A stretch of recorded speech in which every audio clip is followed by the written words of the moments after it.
अस्सलाम वालेकुम रहमतुल्लाहि वबरकातुहू। आज हम आपसे बात करेंगे। तेलंगाना गवर्नमेंट ने एक स्कीम जारी की है जिसका नाम है LRS 2020। तो हम जानना चाहेंगे और आपको भी बताएंगे कि ये क्या स्कीम है, और फिर ये जियो जो निकला है 131 डेटेड 31 अगस्त 2020, तो फिर इसके फ़ौरन बाद 16 सितंबर 2020 को एक फिर अमेंडमेंट जियो निकला है कुछ तब्दीलियों के साथ। तो हम आपको उसके ताल्लुक़ से भी बताएंगे। तो हम आज जो बताना चाह रहे हैं वो कि हुकूमत तेलंगाना का मकसद क्या है। ये तो LRS के स्कीम्स अब तक आए हैं और आते रहेंगे। जब भी हुकूमत का ख़जाना खाली हो जाता है तो हुकूमत यही चाहती है कि ख़जाने को भरने के लिए किसी न किसी तरीक़े से जायदादों पर ही हाथ डाला जाए और जायदादों से रकम निकाली जाए। तो जो स्कीम लाई गई है वो तेलंगाना की ट्रेजरी को भरने के लिए ही लाई गई है। तो अब यहाँ पर जो जायदाद के मालिकीन हैं उनको किसी भी तरह मुश्किलात का सामना होता है, क्योंकि इस पैंडमिक दौर में रकम का जमा करना बड़ी मुश्किल सी बात है। और फिर जो मुद्दत दी गई है वो इंतहाई ख़लील मुद्दत है। और हुकूमत यही चाहती है कि जल्द से जल्द ट्रेजरी में पैसा जमा किया जाए और फिर ये तमाम चीज़ों को गैर क़ानूनी करार दिए। और रजिस्ट्रेशन जो होते थे वो रजिस्ट्रेशन पर भी पाबंदी आयद कर दी गई है और रेवेन्यू लॉस में एक वसी तरमीम की गई है। लेकिन हुकूमत का मंशा तो माल को इकट्ठा करने का ही होता है, और जो बातें होती हैं कि रुश्वतस्तानी को ख़त्म किया जाए वो तो खालिस एक खोखला वादा है।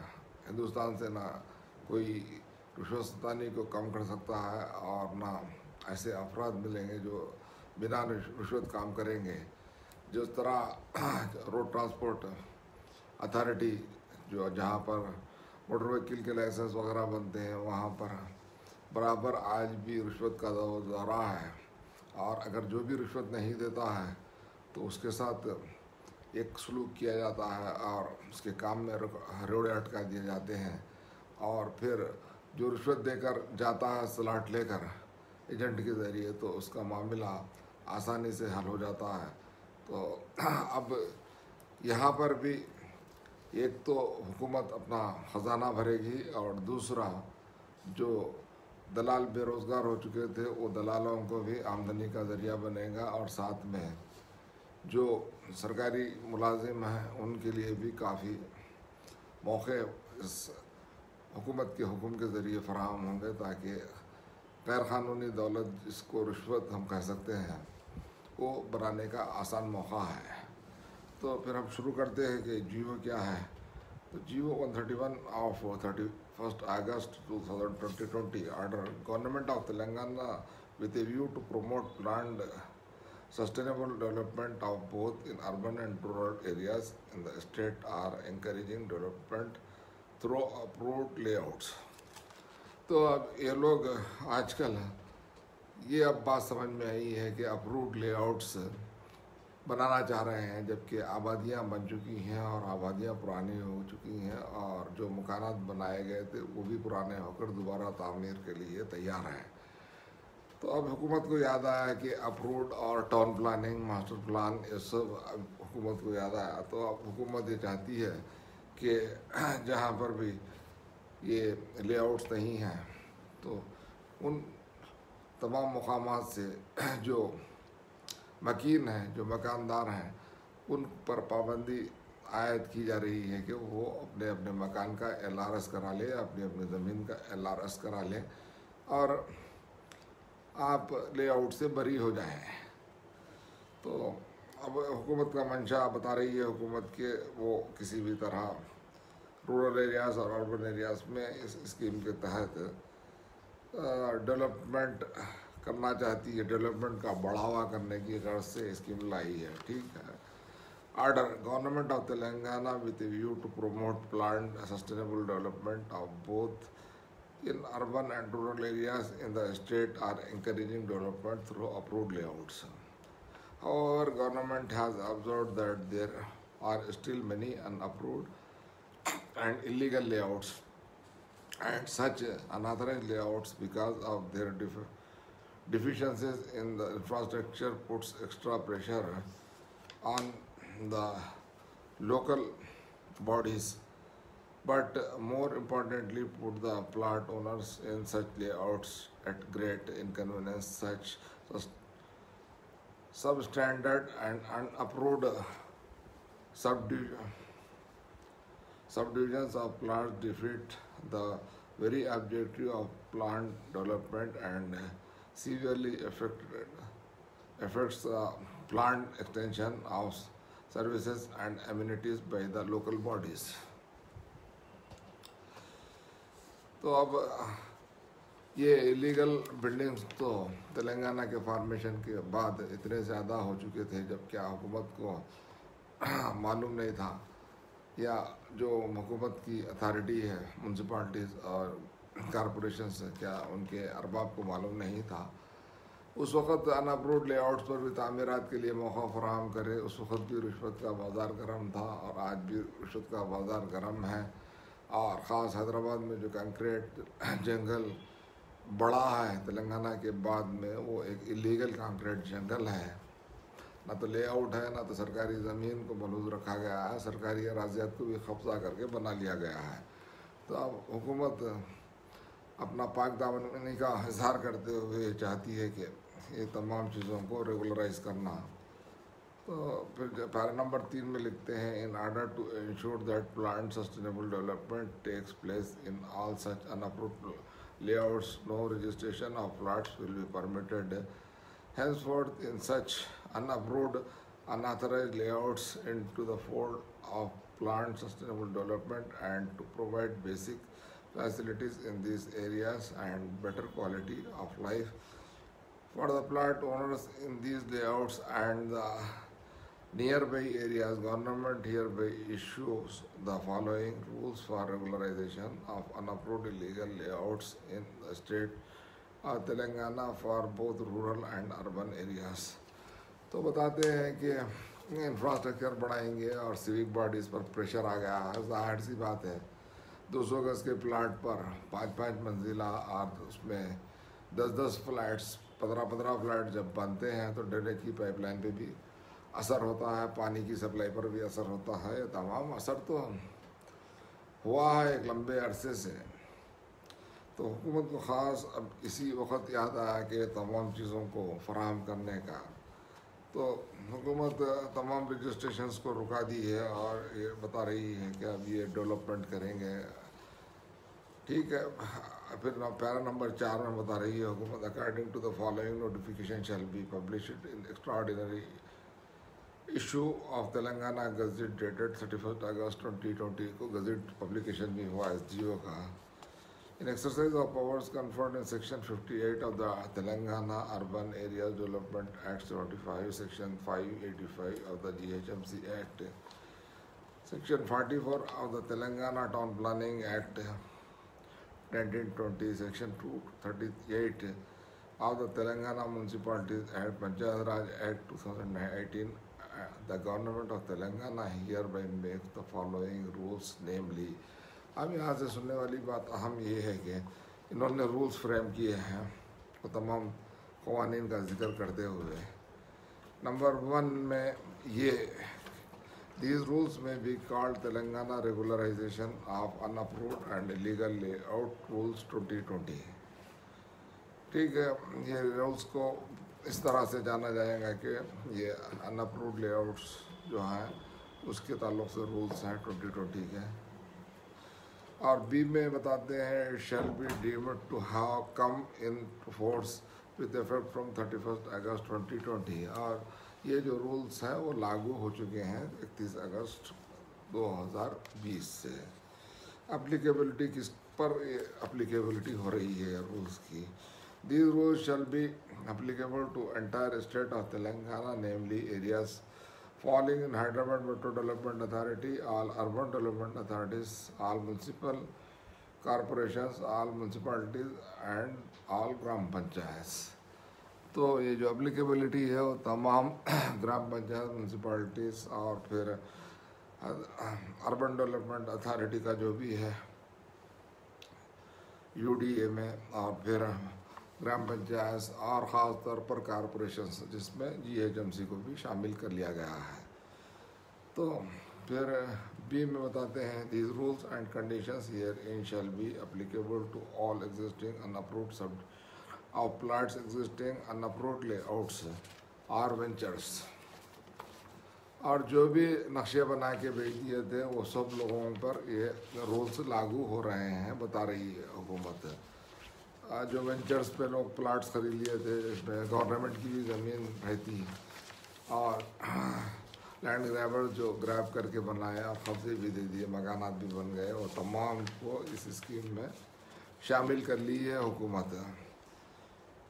promoted by landowners, private developers, firms, companies, properly developed societies where the plots have been sold through registered sale deeds, जहाँ पर रजिस्टर्ड सेल डीड्स के ज़रिए प्लाट्स बिक चुके हैं। Unauthorized layout developed provided at least 10% of plots are sold through registered deeds before 26 अगस्त 2020। तो unauthorised layout जो है उसमें तकरीबन 10% प्लाट्स पर रजिस्ट्री हुई बोल के इनका एक क़ियास है, और बाज़ जगह रजिस्ट्री भी हुई है और बाज़ जगह नोटरी से भी बिके हैं। तो फिर जहाँ पर नोटरी से बिके हैं और जिस पर मकानात बने हैं, क्या हुकूमत इसको इस स्कीम में शामिल कर रही है या नहीं है, ये एक हमारा सवाल है। देखेंगे कि आगे क्या बताते हैं। These rules are only intended for regulating unplanned development and shall be applicable to all unapproved layouts areas which have clearance from the competent authorities under Urban Land Sealing and Regulations Act, Telangana Land Reforms Sealing, Agricultural Holdings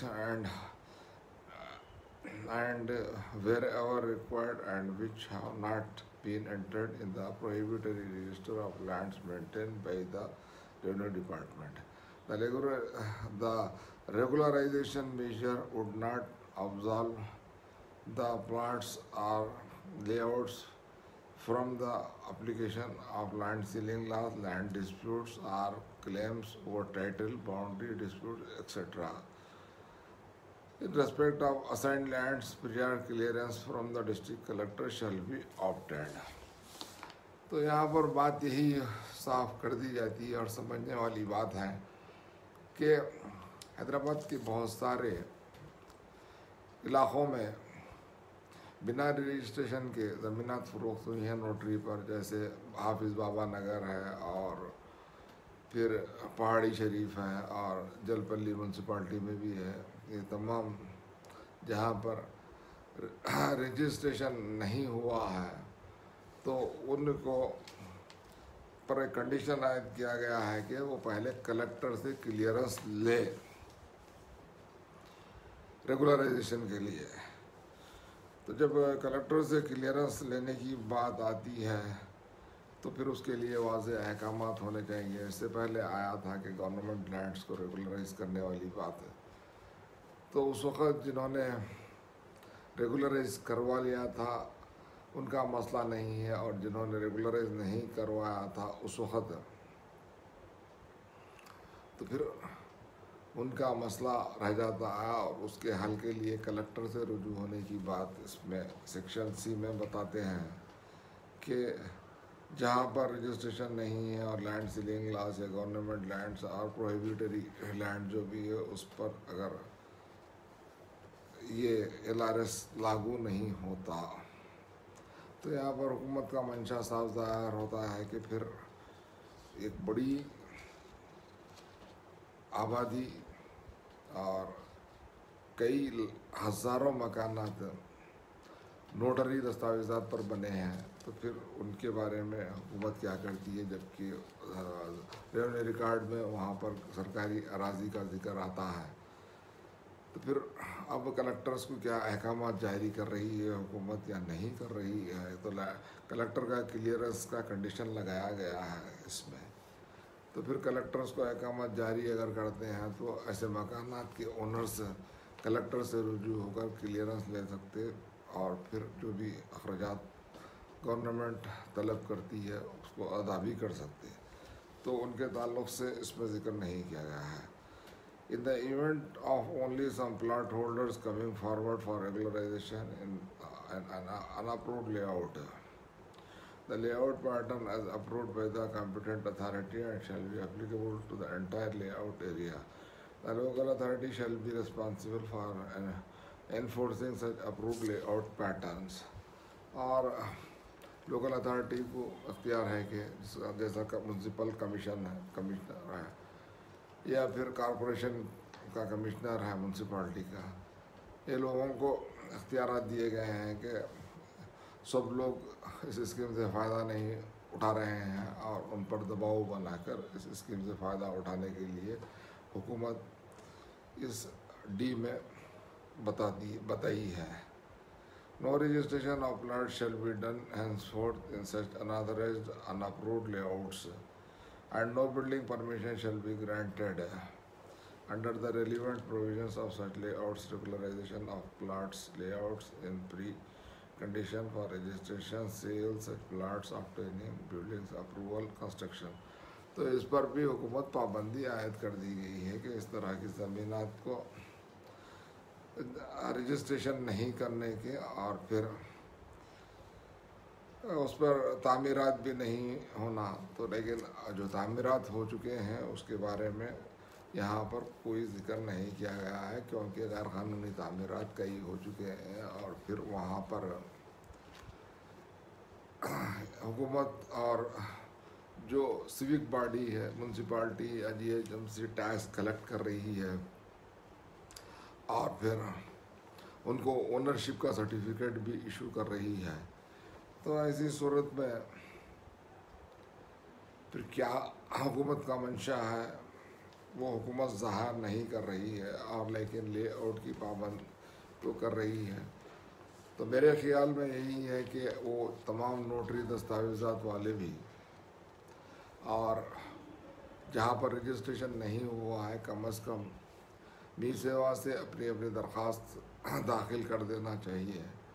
देखा जाएगा कि दरख्वास्त accept करती है government या फिर reject करती है, लेकिन रेगुलराइजेशन के वास्ते वो जो नोटरी दस्तावेज़ात हैं और जो म्यूनसिपाल्टी के जो भी टैक्स रिसिप्ट्स है और इन तमाम दस्तावेज़ात को मुंसलिक करते हुए हुकूमत के जो भी सेवा है वहाँ से दरख्वास्त को फॉरवर्ड कर देना ही बेहतर है, ताकि आगे और मुश्किलात का सामना ना करना पड़े।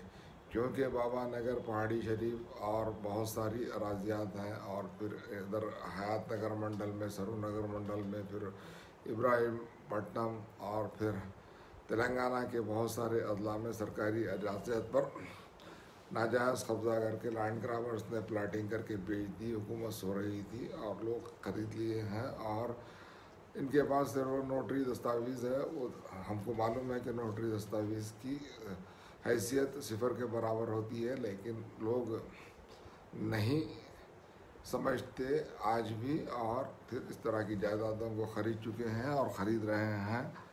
तो इनके लिए एक सवाल बनकर ठहर जाता है।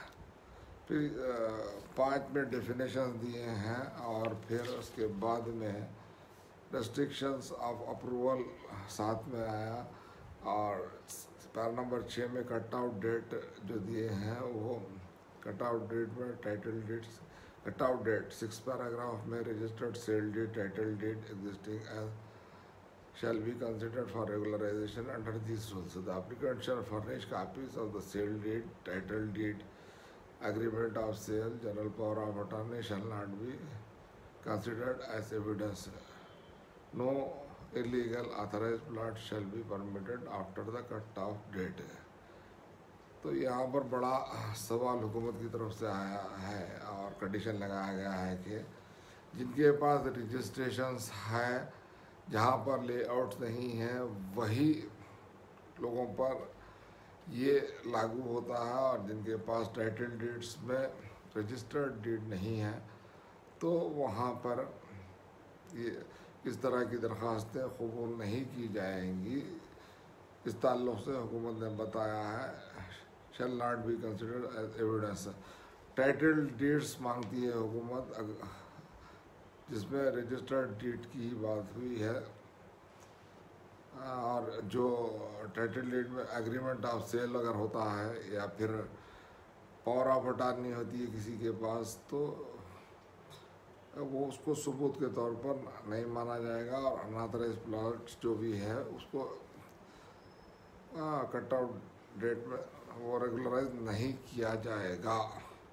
फिर बी में बताते हैं 6 में unauthorized layouts which have come up on or before 26 August 2020, the layout owner is also eligible to file application for regularization of unsold plots provided at least 10% of plots in the said layout are sold and registered on or before।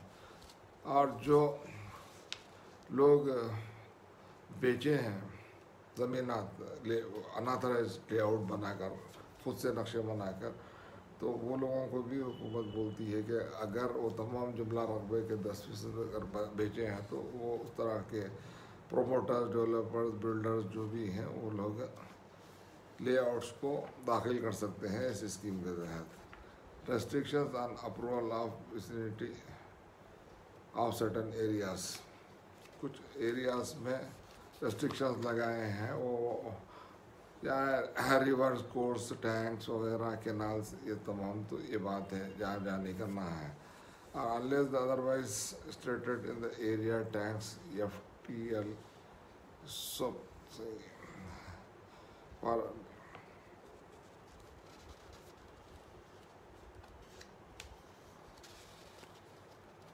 in case sites of pipelines for areas covered under 111 GO 96 protection of catchment Usman Sagar, Himayat Sagar, Master Plan HMDA, the restrictions of layout development activity imposed in said government orders would be applicable। जहाँ 111 का GO है वो हिमायत सागर, उस्मान सागर का जो भी belt है उस पर भी ये स्कीम लागू नहीं होती। No approval shall be considered in sites which are earmarked for industrial manufacturing use zone TSIIC Telangana industrial estates lands.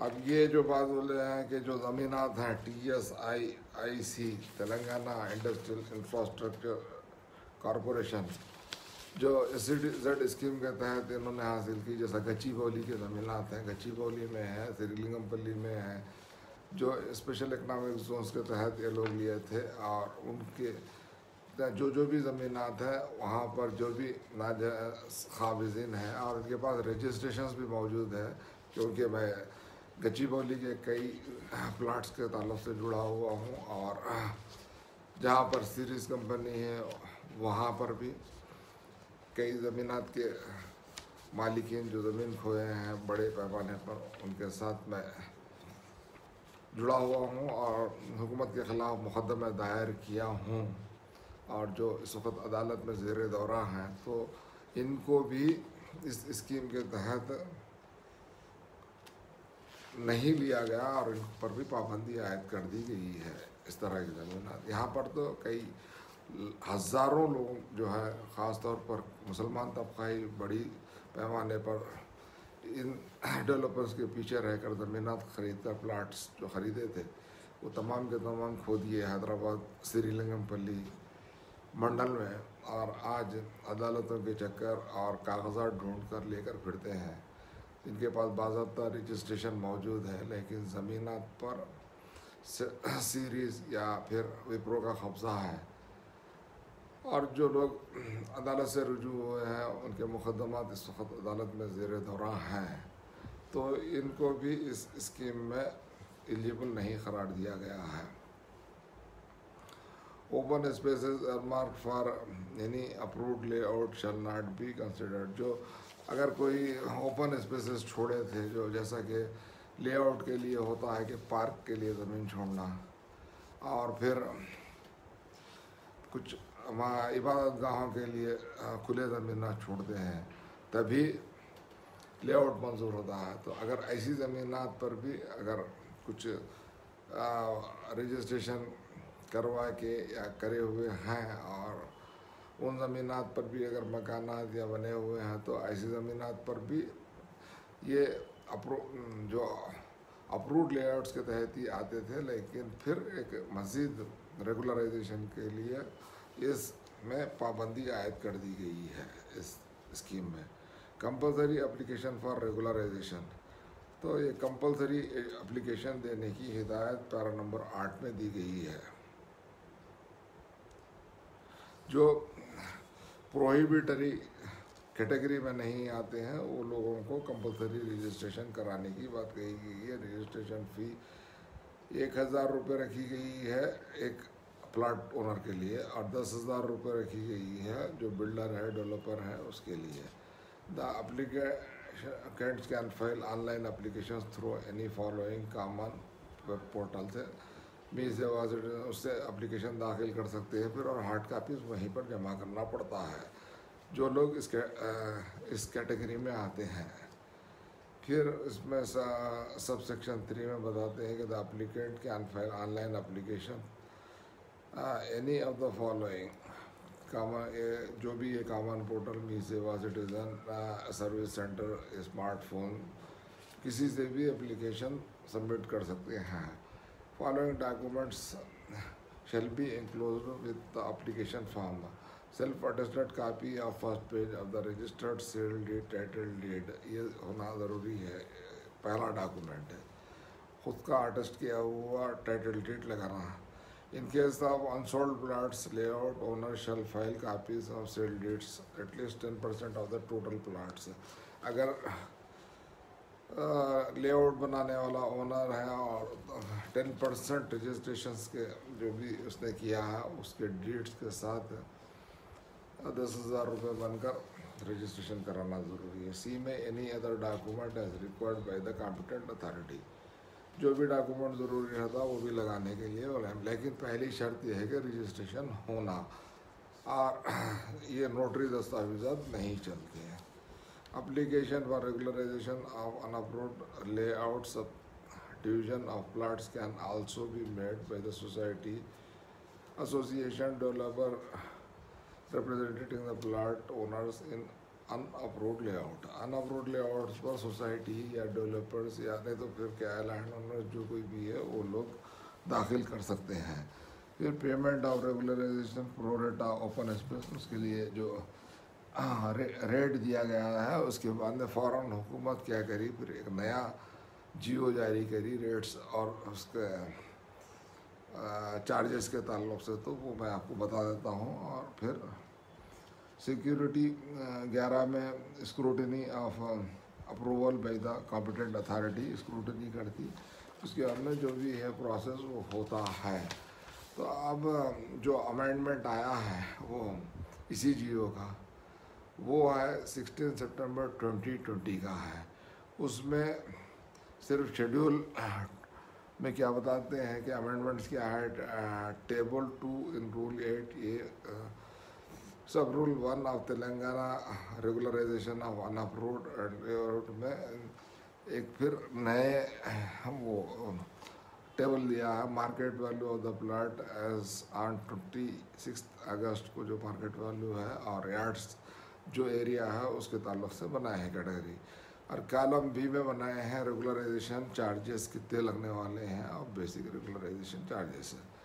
तो बिलो 3000 स्क्वायर यार्ड्स के लिए 20%, और 3001 यार्ड्स टू 5000 स्क्वायर यार्ड्स 30% है चार्जेस।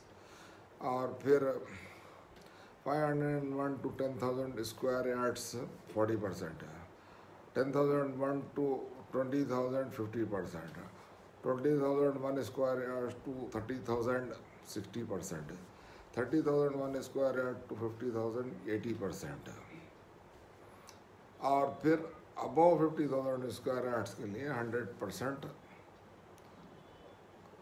बेसिक रेगुलराइजेशन चार्जेस बनना पड़ेगा, जो मार्केट वैल्यू के तहत आती है। तो ये अमेंडमेंट हुकूमत करके फिर जारी कर दी है आर्डर। तो अब बड़ा सवाल यही होता है कि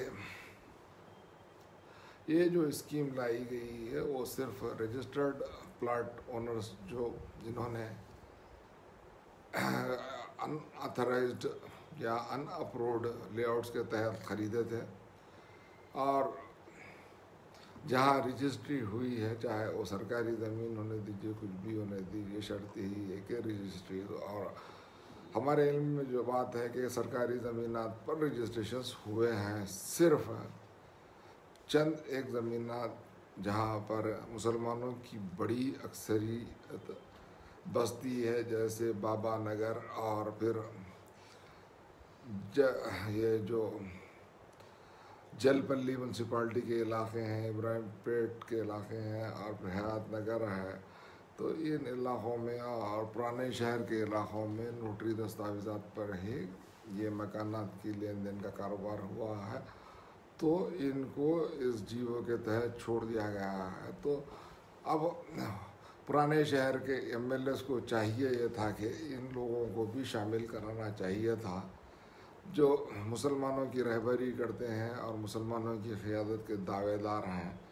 तो ये लोग हुकूमत को इस बात पर राज़ी कराना था कि जो लोग नोटरी दस्तावेज़ात से भी ख़रीदे हैं, उनको भी इस स्कीम से फ़ायदा उठाने के लिए गुंजाइश फराहम करने की बात करना था। नहीं कर रहे हैं। आज अगर करते हैं और आज इसके लिए एहतजाज करते हैं, और असम्बली में तो एक ड्रामा हुआ मुसलमानों की तरफ से जो शर्मिंदगी का बायस है। अगर आज भी अगर मुसलमानों से हकीकी दिलचस्पी रखते हैं, मुसलमानों के जो एमएलएस चुने गए हैं, उनका काम यही है, क्योंकि मैं क़ानूनी नुक्ता नज़र बता रहा हूँ। और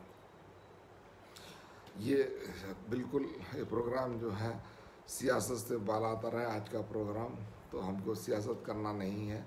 लेकिन हैदराबाद की एक बड़ी मुसलमानों की आबादी, जिनके पास नोटरी दस्तावेज़ात पर जायदादें हैं, उनके तहफ़्फ़ुज़ के बारे में हुकूमत पर दबाव डालना, ये मुसलमान नुमाइंदे जो मुसलमानों की नुमाइंदगी करते हैं और जिनको मुसलमानों ने चुना है, अब इनकी ज़िम्मेदारी बनती है और फ़ौरन एक और तरमीमी जीवो की इजराई के लिए कोशिश करें। तो फिर आज हम बात ख़त्म करते हैं। अगर किसी को अगर मज़ीद मशवरा चाहिए तो मेरा कांटेक्ट नंबर मौजूद है, उस पर फ़ोन करके तफ़सीलात हासिल कर सकते हैं। तब तक के लिए अल्लाह हाफ़िज़।